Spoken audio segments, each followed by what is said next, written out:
अस्सलामुअलैकुम, आप देख रहे हैं प्रोग्राम स्ट्रेट टॉक। मैं हूं आपकी मेज़बान महक असलम। आयशा बख्श मौजूद नहीं है तो ये जिम्मेदारी मैं अदा कर रही हूं। अपने पहले टॉपिक की तरफ बढ़ते हैं। खैबर पख्तूनख्वा असम्बली में सेनेट की 11 नशिस्तों पर पोलिंग मुकम्मल हो गई है। पोलिंग के दौरान सियासी माहौल खासा गर्म रहा। सुबह 11 बजे से शुरू होने वाली पोलिंग के लिए KP असम्बली के जरगा हॉल को पोलिंग स्टेशन में तब्दील किया गया। हैरत अंगेज तौर पर इस बार हुकूमत और अपोजिशन के दरमियान एक मुफाहिमती फार्मूला तय पाया, जिसके तहत 6 नशिस्तें हुकूमत को और 5 अपोजिशन को देने पर इत्तफाक किया गया। इस फार्मूले का मकसद हॉर्स ट्रेडिंग को रोकना था, मगर इसके बावजूद मैदान सियासत में कई अनकही कहानियां मंजरेआम पर आई। जनरल नशिस्तों पर PTI हुकूमत ने मुराद सईद, फैसल जावेद, मिर्जा अफरीदी और नूरुल हक कादरी जैसे नाम मैदान में उतारे, जबकि खवातीन और टेक्नोक्रेट की नशिस्तों पर आजम स्वाति और रुबीना नाज उम्मीदवार बने। जबकि दूसरी तरफ अपोजिशन ने भी मुस्लिम लीग नून के नियाज अहमद, पीपल्स पार्टी के तलहा महमूद, जमीयत उलमा सलाम के अताउल हक और दीगर उम्मीदवारों को टिकट दिया। इलेक्शन में एक नया मोड़ उस वक्त आया जब इल्जाम सामने आया कि खैबर पख्तूनख्वा की क़यादत की जानिब से तैयार करदा सेनेट उम्मीदवारों की असल फहरिस्त पार्टी बानी PTI तक पहुंचाने में नाकाम हो गई है या नहीं पहुंचाई गई। जराए के मुताबिक KP क़यादत ने 15 जुलाई को फहरिस्त मरकज को भेजी थी, मगर बैरिस्टर गौहर और बैरिस्टर सैफ पर यह इल्जाम लगाया गया कि उन्होंने असल फहरिस्त को रोककर अपनी मर्जी के उम्मीदवारों को शामिल किया। सूबाई क़यादत के मुताबिक उनकी तजवीज़ करदा फहरिस्त में मिर्जा अफरीदी शामिल नहीं थे, बल्कि अजहर मशवानी और इरफान सलीम जैसे उम्मीदवारों के नाम दिए गए थे। Chairman PTI barrister Gauhar Khan ने तमाम इल्जामात की तरदीद करते हुए कहा है कि उन्होंने कोई तब्दीली नहीं की। बैरिस्टर सैफ इस तनाज़े पर ताहाल खामोश हैं। इस दौरान PTI के नाराज उम्मीदवार खुर्रम ज़िशान ने जनरल नशिस्त के लिए मुकाबले में हिस्सा लिया, जबकि दीगर 4 नाराज अरकान दस्तबरदार हो गए। खुर्रम ज़िशान की मौजूदगी ने इस मुफाहिमती फार्मूले को एक बार फिर से सवालिया निशान में तब्दील कर दिया है। यूं खैबर पख्तूनख्वा का सेनेट इलेक्शन सिर्फ एक इंतखाबी अमल नहीं, बल्कि PTI के अंदरूनी इख्तलाफात, तंजीमी बेचैनी और मरकज और सूबे के दरमियान अदम एतमाद की एक मुकम्मल तस्वीर सामने आया है। सवाल यह है कि KP सेनेट के इंतखाबात क्या विफाक की सियासत पर असर अंदाज हो सकते हैं। पैनल में हमारा साथ देंगे हसन निसार, जैगम खान, रजा रूमी, लेकिन उससे पहले हम आपको ये भी बताएंगे कि सेनेट की 11 में से 11 नशिस्तों के नताइज सामने आ गए हैं। PTI 6 और अपोजिशन ने 5 नशिस्तें हासिल की हैं। हुकूमत और अपोजिशन का 5-6 का फार्मूला कामयाब होता हुआ हमें नजर आया है। PTI की डिटेल आपके सामने रखें तो जनरल नशिस्तों में 4 मुराद सईद, फैसल जावेद और नूरुल हक कादरी और मिर्जा अफरीदी हमें कामयाब नजर आए हैं।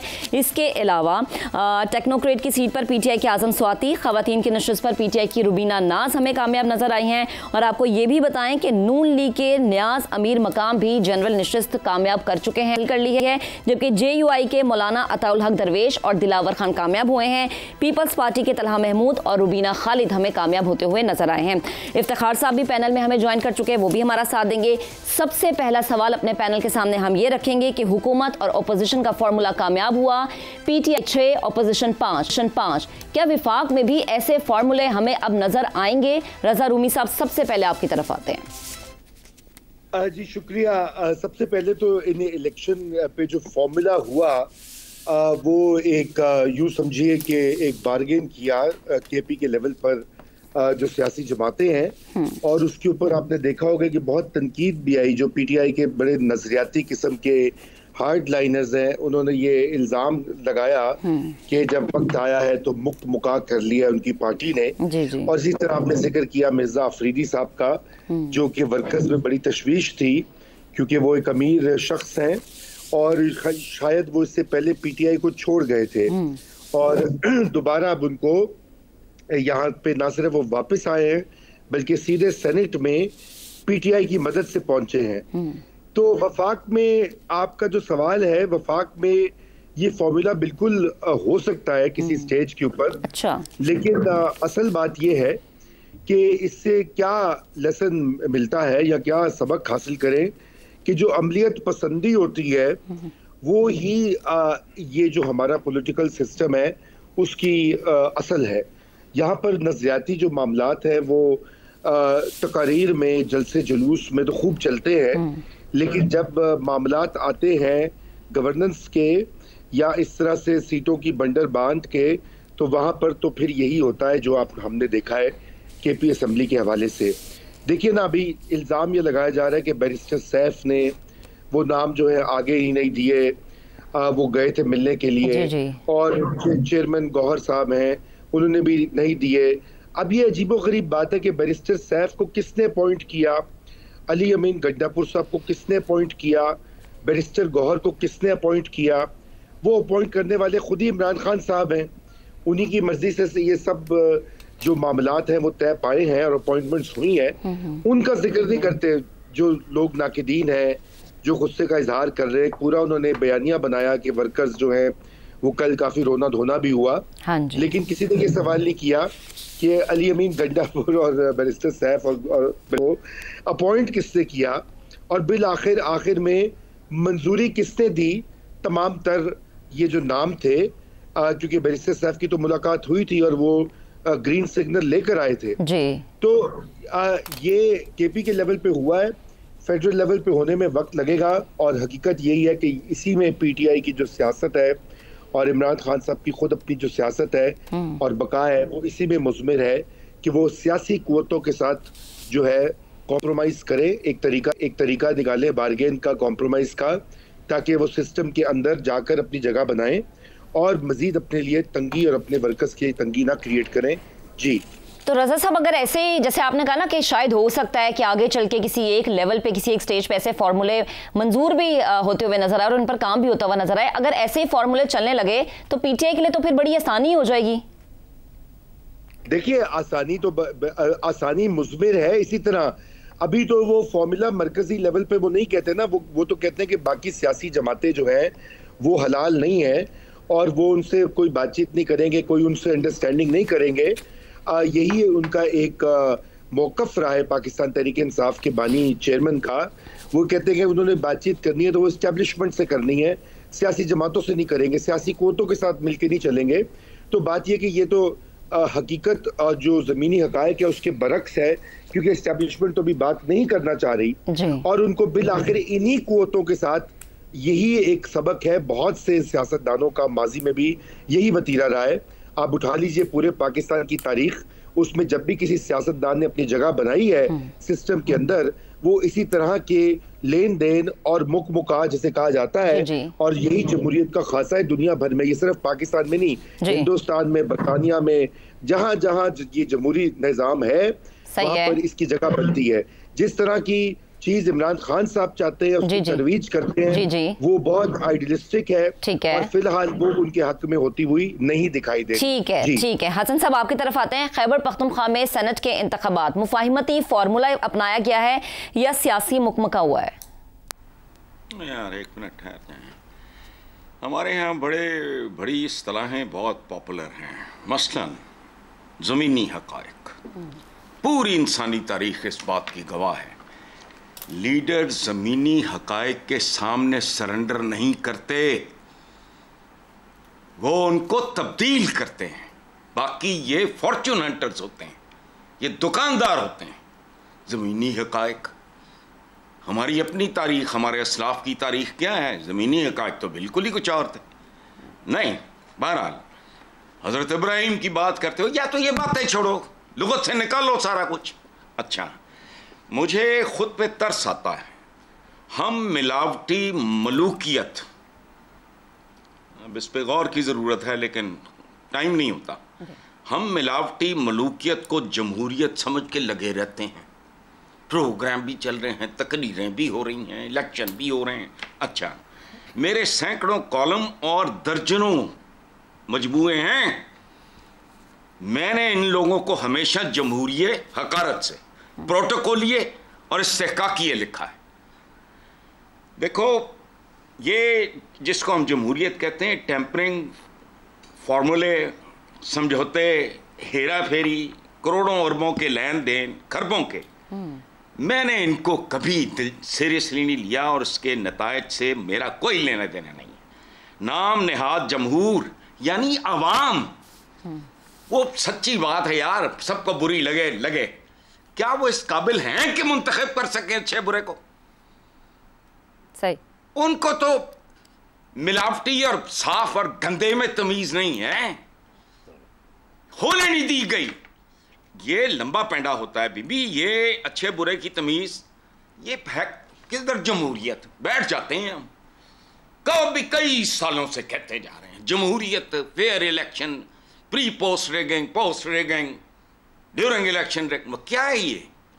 सो इसलिए प्लीज मैं इस काबिल नहीं हूं कि आपके सवाल का जवाब दे सकूं। सही, ठीक है। ज़ैगम साहब आपकी तरफ आते हैं। क्या पीटी की क़यादत ने वाकई खान साहब से फहरिस्त छुपाई, और अगर हाँ तो फिर इसके पीछे वजह क्या है? क्यों ऐसा किया बैरिस्टर गौहर ने, बैरिस्टर सैफ ने?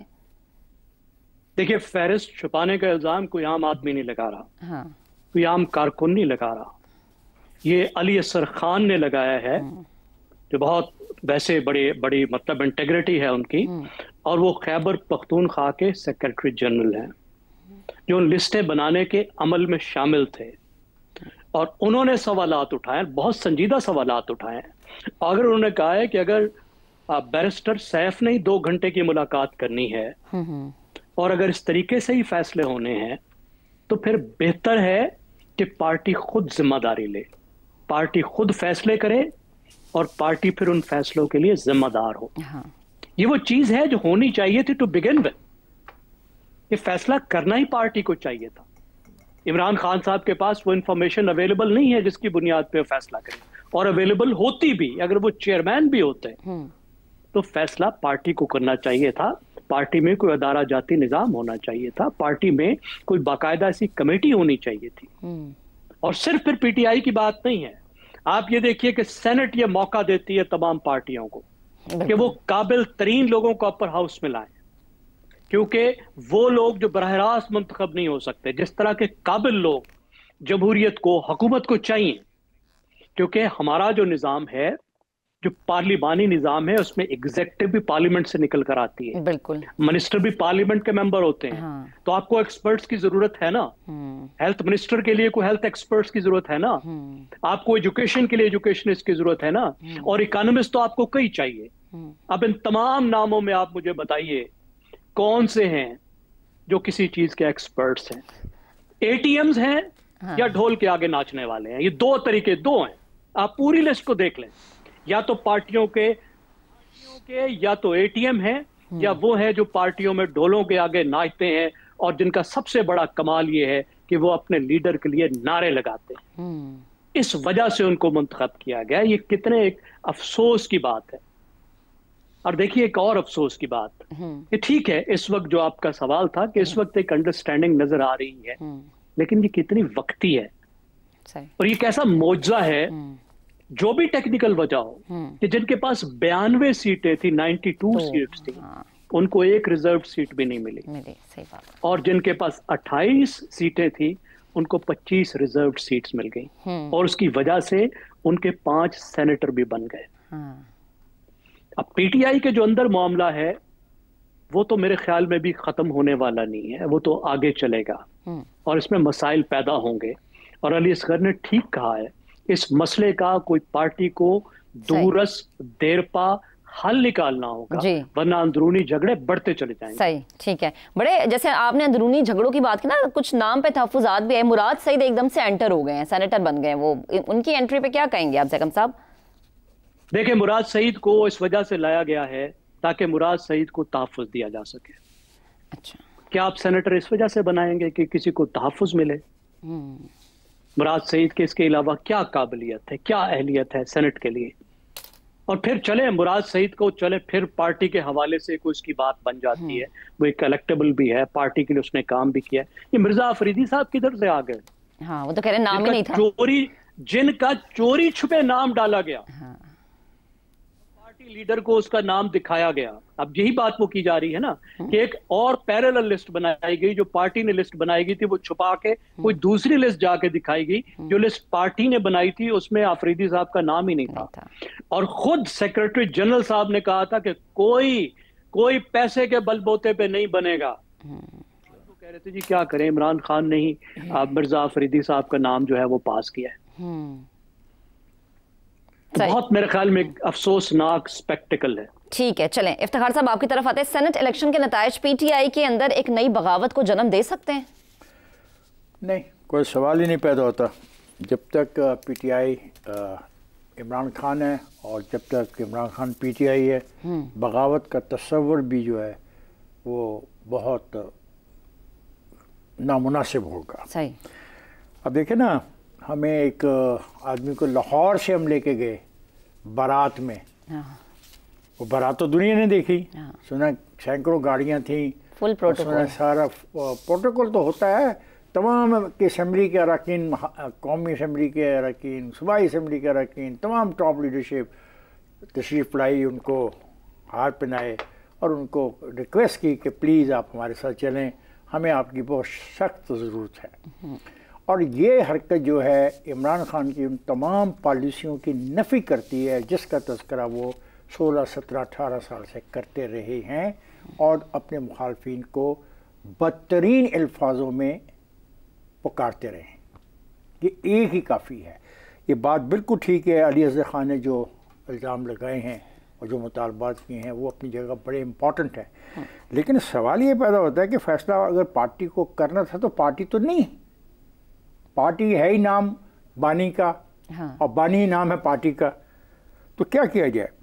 अब मेरे एक दोस्त ने कहा कि लीडर जो है वो ज़मीनी हक़ाइक़ को तब्दील करते हैं, उनको नहीं करना चाहिए। क्या इमरान खान लीडर नहीं है? वो ये कहना चाह रहे हैं। देखो, ज़मीनी हक़ाइक़ ये हैं कि पाकिस्तान में एक इंतखाब हुआ, पाकिस्तान में एक पार्लियामेंट है, एक सेनेट है जी, 4 सूबाई असम्बलियाँ हैं जी, पाकिस्तान का कारोबार ममलकत बहुत खूब चल रहा है। और इस नारे के साथ 45, 46, 47 के नारे के बावजूद आज खैबर पख्तूनख्वा के अंदर सेनेट का इलेक्शन हुआ है। लेकिन ये जो फार्मूला इस्तेमाल हुआ है इफ्तिखार साहब, ये चलेगा? फार्मूला क्यों नहीं चलेगा? क्यों नहीं चलेगा? सवाल है क्यों नहीं चलेगा। क्योंकि ये फार्मूला तय किया किसने? खैबर पख्तूनख्वा के चीफ मिनिस्टर ने। और खैबर पख्तूनख्वा के चीफ मिनिस्टर को किसने ये इख्तियार दिया? बानी पार्टी ने।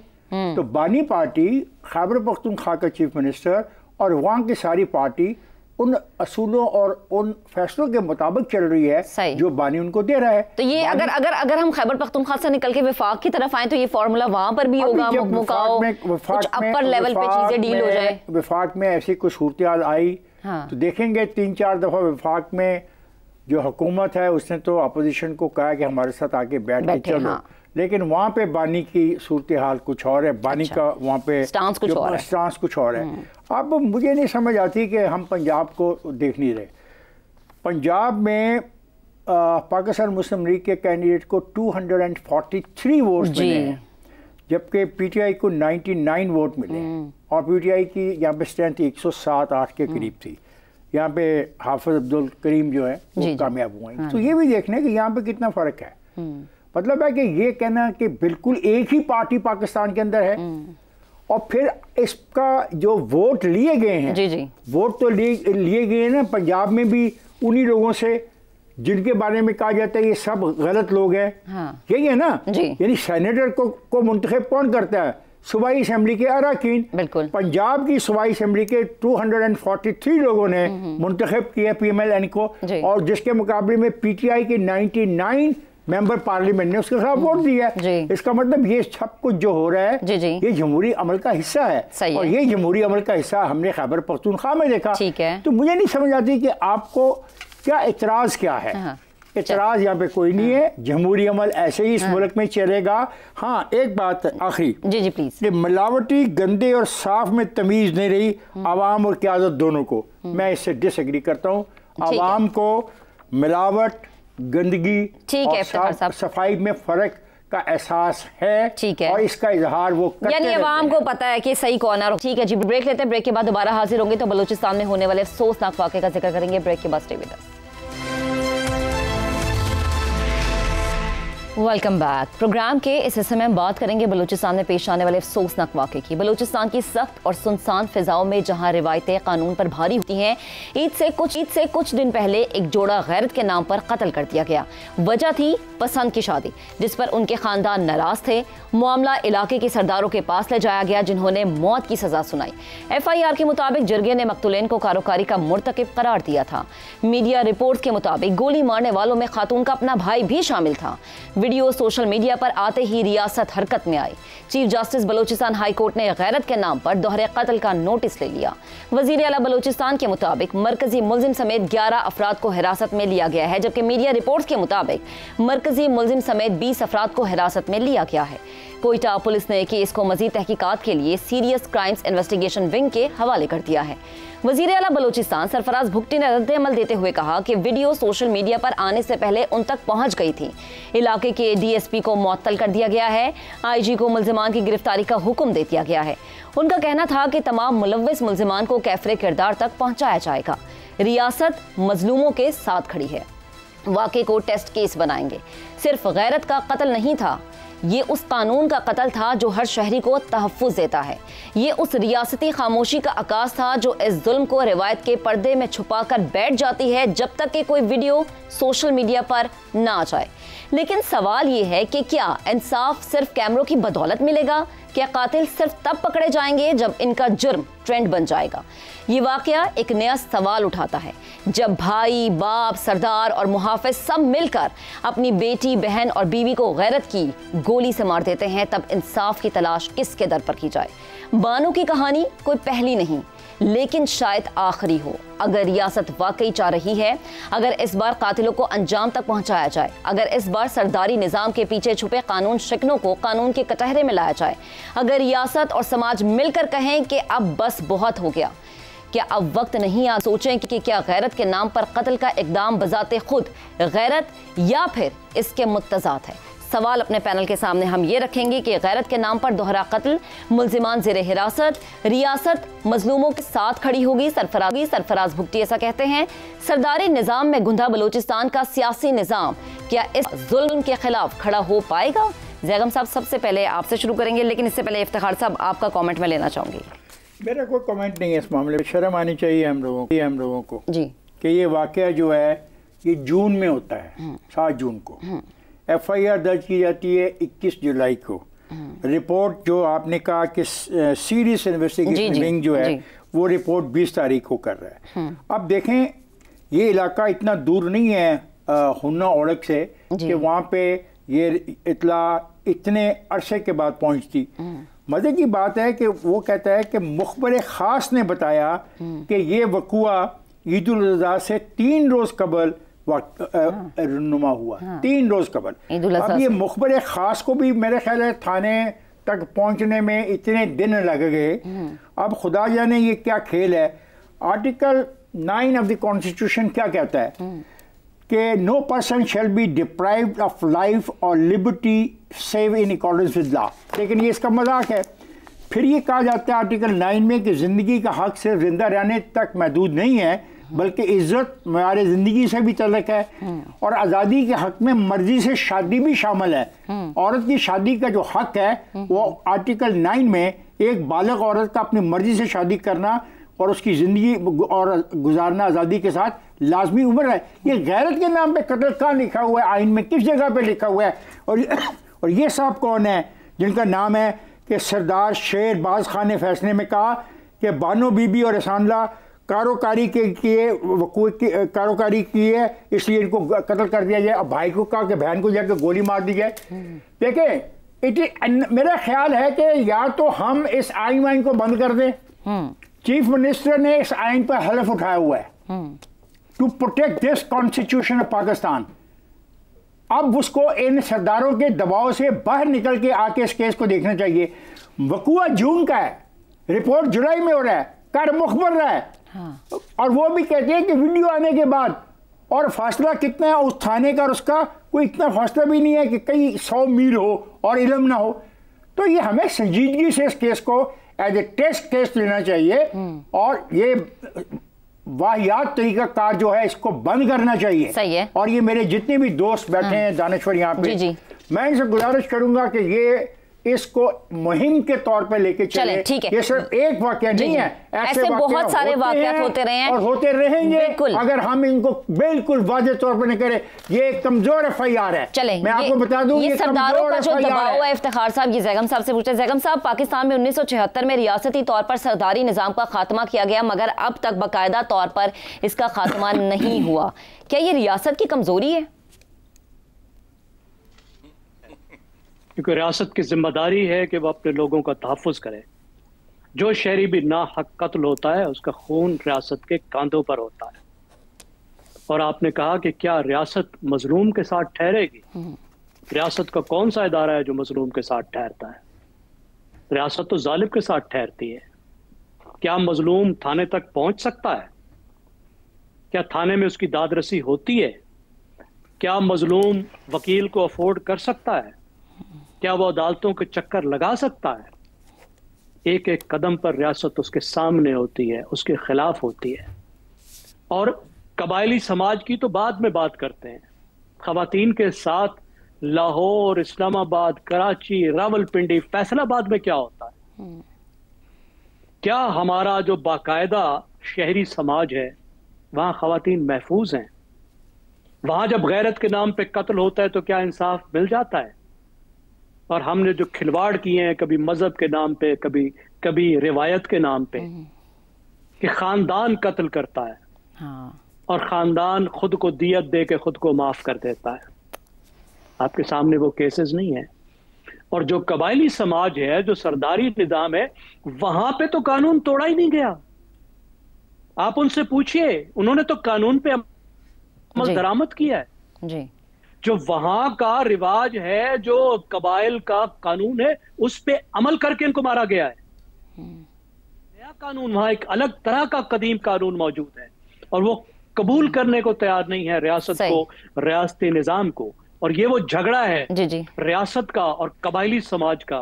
तो सैगम साहब, ये नाकामी फिर किसकी है? क्योंकि कवानीन तो रियासत ही बनाती ना, जब वो इस चीज को एक्सेप्ट नहीं करते तो फिर नाकामी किसकी हुई?